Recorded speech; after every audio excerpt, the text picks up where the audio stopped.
Bon, on est au rassemblement devant le consulat de Chili en protestation, en soutien au peuple chilien et protestation pour la répression. Et on est avec Nikita ici qui va nous raconter la situation sur place. Oui, bonjour.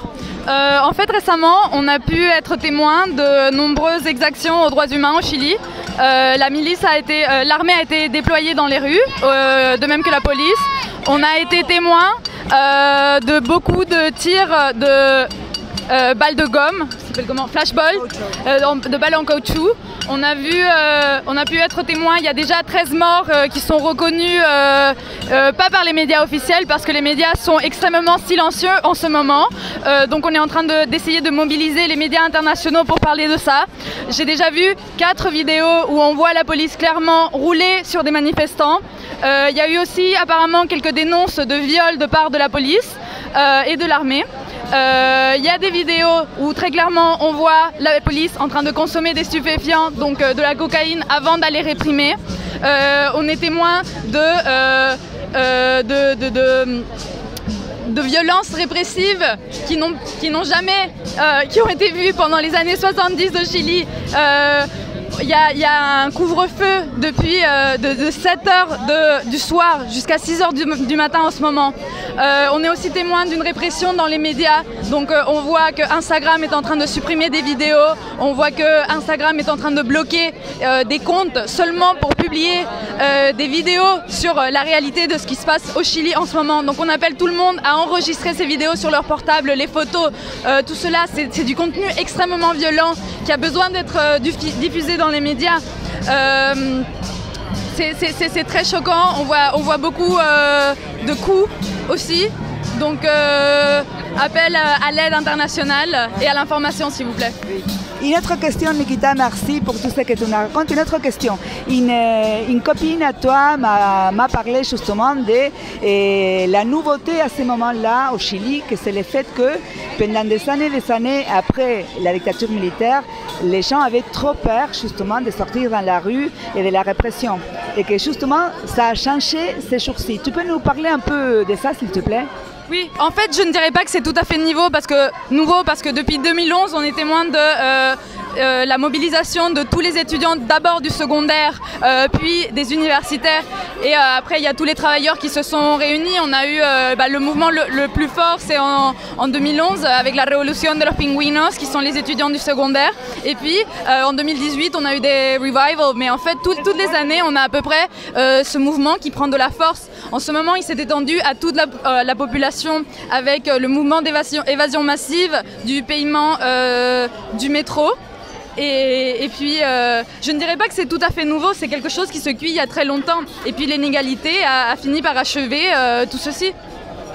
Oui, merci. Une autre question, bon, en tant que féministe du collectif du Pain et d'Arrose, quelle est la situation des femmes par rapport à la répression? J'ai vu aujourd'hui des vidéos où j'ai vu les femmes en première ligne, des femmes profs, institutrices qui prenaient la parole, qui se mobilisent. Mais par rapport à la répression, quelle est la situation par rapport aux femmes sur place? Bon, d'abord, il faut savoir que la première répression dont le peuple chilien est victime, c'est la répression économique. En fait, quand on a les mains vides et le ventre vide, il est très difficile de manifester. La féminisation de la pauvreté est très dure en ce moment au Chili. Une quantité considérable de la population pauvre au Chili en ce moment, et ce sont des femmes avec des enfants, des femmes...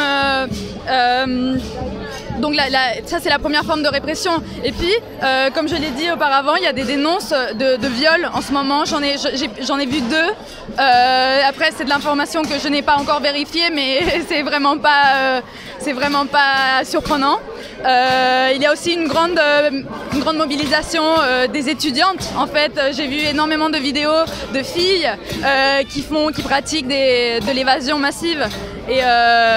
Et puis, bien sûr, comme on va toujours être, en raison du fait qu'on est des femmes, on va toujours être les premières victimes de cette oppression qui est toujours double et triple. En fait, cette oppression de la police, qui est une oppression économique, qui est une oppression physique, qui va toujours s'en prendre aux personnes qui ont du mal à se défendre et qui sont le plus opprimées.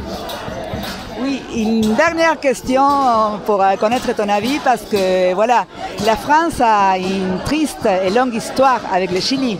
C'était justement l'armée française qui a formé les militaires oui, exactement, et aux tortures, aux méthodes de répression brutales qui ont été menées pour le plan Condor, et autant au Chili, en Argentine et dans d'autres pays.